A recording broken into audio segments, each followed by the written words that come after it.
Bienvenidos todos y todas a Astromanía y otras hierbas, el podcast favorito de todos los seres vivos de este planeta y el universo. Bienvenidos a este penúltimo capítulo de esta primera temporada cargada de ciencia, tecnología, cultura popular y por supuesto mucha astronomía. Mi nombre es Juan Pablo Méndez de Fundación Astromanía, una iniciativa dedicada a la divulgación y enseñanza de la astronomía que reconoce a Chile como uno de los principales escenarios mundiales del desarrollo de las ciencias astronómicas. Los más espectaculares descubrimientos del cosmos desde Chile y para el mundo. Agradecemos a cada una de las personas que nos siguen y acompañan a través de nuestras redes sociales. Muchas gracias porque han permitido que esta iniciativa siga viva luego de 11 años de trabajo, a través de nuestras principales actividades como son nuestros talleres y cursos de capacitación sobre astronomía, o nuestro concurso de cuento breve Cosmocuentos, o la convocatoria de pintura astronómica, etc. Pero quizás mencionar en especial nuestra principal labor, que es la visita a colegios, universidades, centros culturales y espacios públicos, donde enseñamos y divulgamos mucha ciencia y astronomía para todos y todas. Hoy nos toca hablar de física espacial, conocida también como física del plasma espacial, que abarca el estudio de los plasmas del universo, pero en particular de nuestro propio sistema solar. Para ello conversaremos en breve con la física y matemática Marina Stepanova, académica del Centro de Estudios Interdisciplinarios en Astrofísica y Exploración Espacial, el CIRAS, de la Universidad de Santiago de Chile.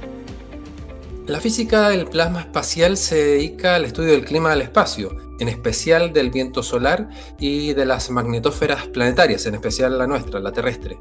Una disciplina muy importante para el envío y funcionamiento de sondas y orbitadores espaciales enviados a otros mundos, y para la cada vez más cercana exploración espacial que será protagonizada por seres humanos, siendo la Luna y Marte nuestros próximos destinos. Sabemos que nuestro planeta, la Tierra, posee un fuerte campo magnético que nos protege del dañino viento solar. Fueron las brújulas creadas en China en el siglo II las primeras herramientas que nos dieron una primera pista de este escudo espacial, verdadero escudo espacial. Un campo magnético que nace en el núcleo interno de hierro fundido de nuestro planeta y que llega hasta el espacio, interactuando permanentemente con el viento solar. Una corriente, un flujo de partículas energéticas que permanentemente emanan del Sol. La región donde chocan e interactúan el campo magnético de la Tierra y el viento solar se llama magnetosfera, que se extiende desde los 500 kilómetros de altura aproximadamente hasta los miles de kilómetros en el espacio, formando una alargada cola en dirección contraria al Sol. Por su parte, el Sol, en específico desde la corona solar, se libera una corriente continua de partículas cargadas que llamamos viento solar, un plasma que varía en densidad, temperatura y velocidad a medida que se aleja del Sol. Todo este viento solar crea una burbuja que rodea al sistema solar que llamamos heliosfera. De vez en cuando el Sol produce repentinos estallidos de energía desde su atmósfera que denominamos llamarada solar, generando una verdadera tormenta de energía cargada que viaja a gran velocidad por el espacio. Si esta tormenta de partículas llega a nuestro planeta, generalmente varios días más tarde, interactúa intensamente con nuestro campo magnético, produciéndose una tormenta geomagnética. El 1 y 2 de septiembre del año 1859 ocurrió la tormenta geomagnética más grande jamás registrada, antecedida por grandes y numerosas manchas solares que fueron observadas unos días antes. Una tormenta que hoy se conoce como Evento Carrington, la que causó sobrecargas e incendios en la aún joven línea de telégrafos en Estados Unidos y Europa, provocando intensas auroras boreales y australes también que se registraron en Cuba y Santiago de Chile respectivamente. Se calcula que un evento de estas características se repite una vez cada 500 años aproximadamente, lo que nos hace pensar, hoy en día, con una extensa red eléctrica global y de dependencia de satélites para la navegación terrestre y aérea, ¿estaremos preparados para una tormenta geomagnética de similares características? En tiempos más actuales, cabe mencionar la tormenta geomagnética ocurrida en marzo de 1989, la que produjo un colapso en la red eléctrica de Quebec, Canadá, provocando que unas 6 millones de personas quedaran sin luz eléctrica por 9 horas. Una consecuencia, eso sí, que contrasta con la tormenta registrada el 14 de julio del año 2000, la que no causó mayores inconvenientes ni en satélites ni en suelo terrestre a pesar de su intensidad. Pero todo cambia si queremos establecer bases humanas en la Luna o Marte.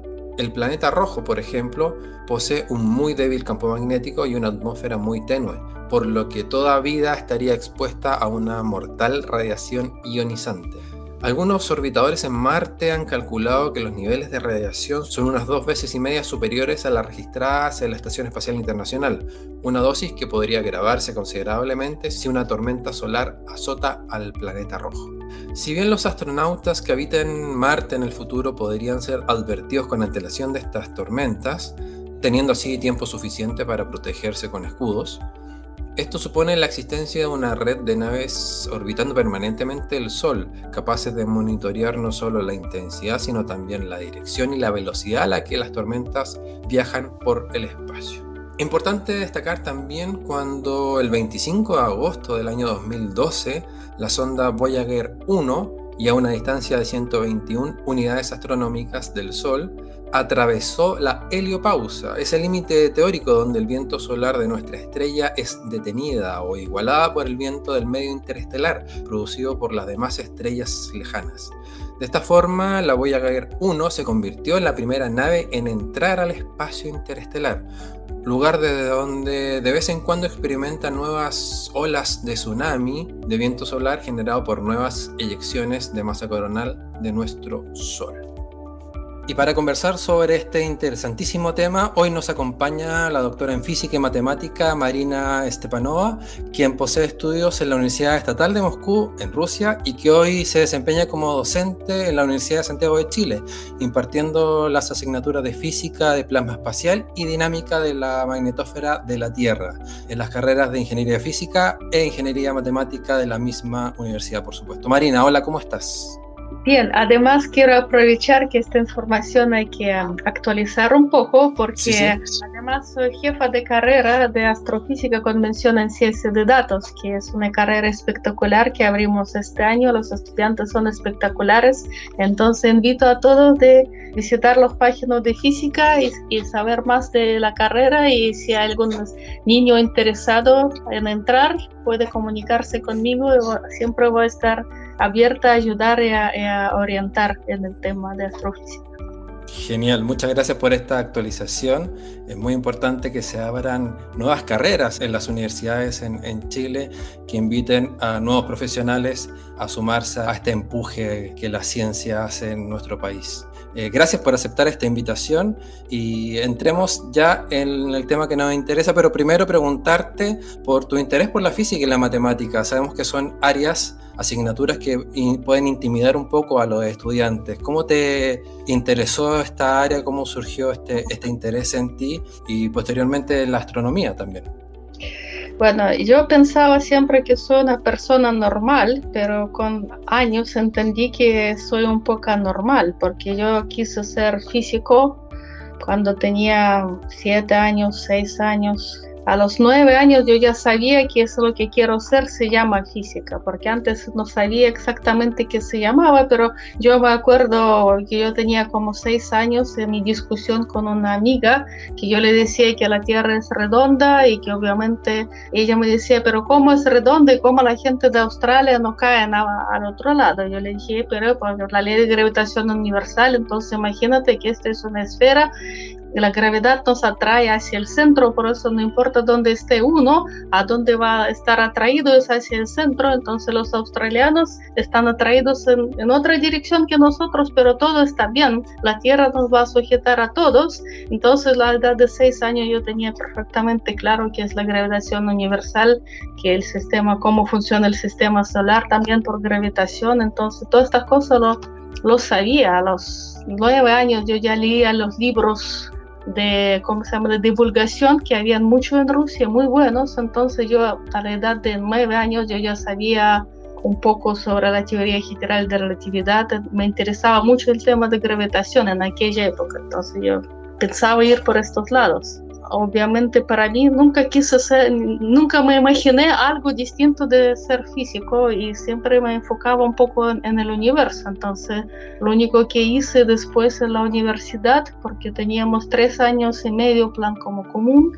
después uno tenía que elegir especialización, entonces al momento de especializar me cambié un poco de rubro y me dediqué a física de plasmas y a lo de estudiar lo que es magnetosfera terrestre, es decir, lo que rodea nuestra Tierra, una estructura muy completa y compleja y interacción Sol-Tierra a través del viento solar.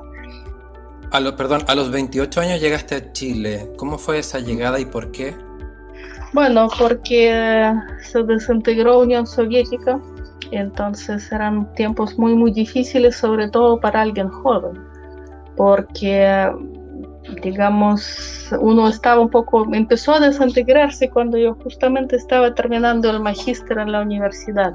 Y yo primera vez llegué a Chile, 28 años yo ya me llegué ya definitivamente, pero primera vez yo vine a Chile como a la edad de 24 años, algo así, a pasear, porque tenía conocidos aquí. Y era un poco conocer el mundo, porque como que empezó a hacer una fuerte propaganda que en el país donde tú viviste todo estaba mal, todo estaba incorrecto y te engañaron durante toda tu vida, y cuando uno es joven cree, sobre todo que si te lo hablan en la tele, en cualquier medio de prensa, influye mucho lo que uno considera, y rusos son muy sensibles a lo que es la verdad. Podemos estar en bandos opuestos, ahora sobre todo que es un poco complicada la situación ahí, pero estando dentro de los bandos opuestos, lo que une a los rusos que no pelean por algo mercantil, pelean por una cierta idea, y una de las ideas es ser justo y ayudar a aportar a la justicia. Entonces, cuando derribó Unión Soviética, yo no me veía en ninguno de los dos bandos. Y por otro lado, de un día para otro, ser científico en Rusia dejó de tener sentido, porque no es solamente que no te pagaban el sueldo, sino que para un joven es muy importante el sentido de que lo que hago es importante. Y eso también desapareció de un día para otro. Entonces, en un cierto modo, pertenecía a esta generación perdida que o cambiaron de profesión, otros se fueron a Estados Unidos, a Europa. Tampoco quise ir a Estados Unidos, a Europa, porque intuía que Chile va a ser mejor que ir a Estados Unidos. Y en lo cierto, es muy, muy grato estar aquí, y hay una libertad de trabajar en lo que uno considera que es correcto y contribuir al país que te acogió con tanto cariño. Entonces le tengo enorme cariño a Chile, a su pueblo, y realmente ya me siento parte de este pueblo, de esta tierra desde hace muchos años. Te tengo que cambiar el tema para concentrarnos en el capítulo del día de hoy, que es el plasma espacial. Hablemos de plasma espacial y cuéntanos un poco sobre la investigación en esta área y qué se está desarrollando actualmente. Bueno, primero Chile tiene muy fuerte línea de plasma espacial, de física de plasma espacial, pero obviamente como un país pequeño no puede abarcar todas las líneas como lo hace, por ejemplo, un país tan grande como Estados Unidos, porque obviamente si en Estados Unidos hay, no sé, por orden de 1.000 científicos trabajando en esta área, en Chile hay alrededor de 20, pero son súper buenos. No hay nada que envidiar. Entonces nosotros entre todos los chilenos hacemos un como instituto de investigación virtual, por decir así, que trabaja en distintos temas muy interesantes, y básicamente somos muy fuertes en lo que es la magnetosfera terrestre. Históricamente se hizo así, y un poco el viento solar, pero en menor grado, simplemente en cantidad de gente que se dedica a desarrollar una cosa u otra. Pero para eso hay que explicar en 2 palabras qué es magnetosfera. Entonces, si tenemos el Sol, nosotros todos conocemos el Sol y todos conocemos corona solar, porque todos vimos un magnífico eclipse hace poco tiempo atrás. Entonces, lo que se ve durante el eclipse total, lo que sale como una aureola alrededor es la corona. Pero resulta que la corona no termina ahí, y en los años 60 se estableció que la corona sigue expandiéndose en el espacio, y esta corona en expansión, este flujo de plasma que sale del Sol, se llama el viento solar. Un par de palabras, ¿qué es plasma?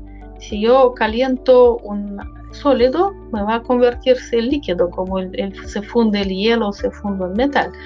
Después yo puedo seguir calentando, se me va a evaporar el agua, entonces yo voy a tener un gas. Pero si yo sigo calentando un gas, yo voy a tener un nuevo estado que se llama el estado de plasma, cuando los electrones abandonan el átomo. Entonces plasma más simple y plasma del viento solar es bastante, si no considerar, digamos, algunas otras impurezas, pero en su mayoría es una mezcolanza entre protones y electrones. Es como desmantelar el átomo de hidrógeno. Y este flujo de plasma tiene propiedades muy, muy interesantes, porque por un lado es como un gas ionizado, pero por otro lado tiene comportamiento colectivo que lo hace parecer a un fluido.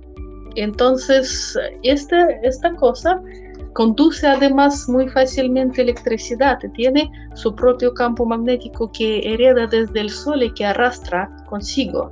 Entonces, este flujo de plasma encuentra una barrera, y esta barrera puede ser o física, como por ejemplo el Marte, o magnética, como en caso de la Tierra, que es el campo magnético terrestre. Se forma una estructura parecida a un cometa, pero mucho más complejo. Entonces, en caso de Marte se llama magnetosfera inducida, en caso de la Tierra, al igual que Júpiter o igual que Mercurio, que tienen campos magnéticos fuertes, por ejemplo, se llama magnetosfera propiamente tal, que está como aplanada por el lado donde viene el viento solar y estirada en el lado contrario, formando una cola grande. Y dentro de esta magnetosfera suceden cosas maravillosas, porque se desarrollan unas corrientes, y estas corrientes nosotros a veces logramos ver auroras boreales, que son como dos círculos perfectos alrededor de polos magnéticos en cada hemisferio, que respiran durante tormenta magnética. La aurora está grande, va más hacia el ecuador, el anillo empieza a brillar mucho más fuerte, pero están ahí. Y hay algunas otras corrientes que circulan alrededor de la Tierra, y nosotros lo vemos como tormentas geomagnéticas. Y durante tormentas geomagnéticas tenemos un impacto fuerte sobre todo lo que es infraestructura moderna, los GPS, las telecomunicaciones, etcétera, la navegación. Todo esto es vuelos transpolares, todo esto es afectado por, digamos, interacción entre la magnetosfera y la ionosfera, que es la capa superior de la atmósfera. Todo esto respira y nos afecta a nosotros a diario. Quería preguntarte también por los instrumentos que se utilizan para medir, para calcular esto. ¿Cuáles son los beneficios que trae el estudio de esta disciplina, esta área de investigación, y cuáles son los peligros de no estudiarlo? Bueno, sobre la instrumentación, así brevemente se puede clasificar como instrumentación puesta en los satélites y la instrumentación puesta en la Tierra. La instrumentación puesta en los satélites, por un lado, son cámaras ópticas y otros, digamos, rangos de frecuencia para observar, por ejemplo, la aurora boreal, y también hay cámaras que están observando el Sol. Y por otro lado, están instrumentación para medir propiedades del plasma estando dentro de esta plasma. Por ejemplo, son campos eléctricos magnéticos y son partículas. Uno mide distribución de electrones, distribución de protones y algunas otras especies que hay en el plasma. Y es como estar dentro de lo que ahora están tratando de hacer como ITER. Imagínense este proyecto que hay en Europa para generar la síntesis termonuclear. Es como estar dentro de un ITER con configuración un poco distinta y con plasma que tiene parámetros un poco distintos, pero de todas maneras es la única forma de observar plasma en su estado natural estando dentro del plasma, porque el universo está lleno de 99,9% de plasma, pero otros plasmas nosotros no las podemos tocar. No podemos tocar plasmas de medio interestelar. No podemos tocar plasmas que rodean agujeros negros, no podemos tocar plasmas que rodean otras estrellas, porque cada estrella también tiene su viento estelar y los exoplanetas seguramente tienen sus propias magnetosferas. Nosotros simplemente todavía no lo logramos detectar, pero todos estos objetos están lejos. En cambio, nuestra magnetosfera, nuestro viento solar están con nosotros. Nosotros podemos medir directamente sus propiedades y esto es muy valioso tanto para desarrollo de tecnología en la Tierra como para entender mejor cómo funcionan otros objetos astrofísicos. Y en este quisiera recalcar el trabajo de Marcos Díaz, quien acaba de ganar un proyecto muy bueno para seguir desarrollando lo que está haciendo, y son exploración del espacio a base de la tecnología de CubeSat. CubeSat son satélites que están hechos en un cierto estándar. Debe ser armado de, digamos, 1 litro. Puede juntar varios litros como caja de leche entre sí, pero dentro de este volumen puede hacer distintas cosas. Entonces Marcos ya lanzó este año. Primero se lanzó un satélite hace como 6 años atrás parece, y este año lanzó 3 otros. Entonces ahora tiene fondos para hacer sus maravillosos estudios y son justamente orientados en parte para ver temas de física espacial. Y no hay que mirar en menos estos estudios, son extremadamente importantes, se van a hacer un aporte real para la comunidad internacional en ciencia. Porque ahora la tecnología de CubeSat permite hacer mediciones de punta que pueden ser utilizados por todos los científicos del mundo, y además es súper importante cuando hay que hacer estudios multipunto. Me refiero, un satélite está volando abajo, otro satélite está volando en la cola. Por otro lado, tenemos observaciones en la Tierra que también lo complementan, y estas observaciones en la Tierra, se me olvidó mencionar, pueden ser mediciones de las propiedades de la ionosfera con ionosondas. En Chile también hay ionosondas súper buenas. También mediciones del campo magnético, variaciones rápidas producidas por interacción magnetosfera-ionosfera, que también están puestas en Chile. Entonces Chile tiene una posición única, yéndose del ecuador magnético hacia, si considerar Antártida, hacia, digamos, casi los polos. Permite hacer estudio de la magnetosfera desde la Tierra muy, muy importante. Entonces tienen estas ventajas de ser país tan largo. ¿Cómo afecta el clima espacial, o cómo podría afectar el clima espacial a los viajes interplanetarios, tanto de sondas, de máquinas, como de seres humanos? Bueno, aquí hay que ver varios factores. Y de hecho son problemas que no han sido resueltos hasta el momento. ¿Por qué? Porque incluso si vemos, antes de ir a viajes interestelares, por ejemplo, si vemos cómo funciona la Estación Internacional. La Estación Internacional está en una órbita muy baja, está a 300 kilómetros. Los satélites normalmente lo ponen como a 800 kilómetros, digamos, salvo que si no son satélites espía, que a veces deben volar muy bajo, pero así que uno quiere permanecer por años en la órbita, digamos, estable, es como 800 kilómetros. Entonces, y la Estación Internacional periódicamente tiene que venir un cargador, llevar combustible. ¿Y por qué? Porque cae muy rápidamente, todavía hay residuos de la atmósfera que lo hace frenar. Entonces, ¿por qué tenemos la Estación Internacional tan bajo? Es justamente porque debemos estar por debajo de anillos de radiación.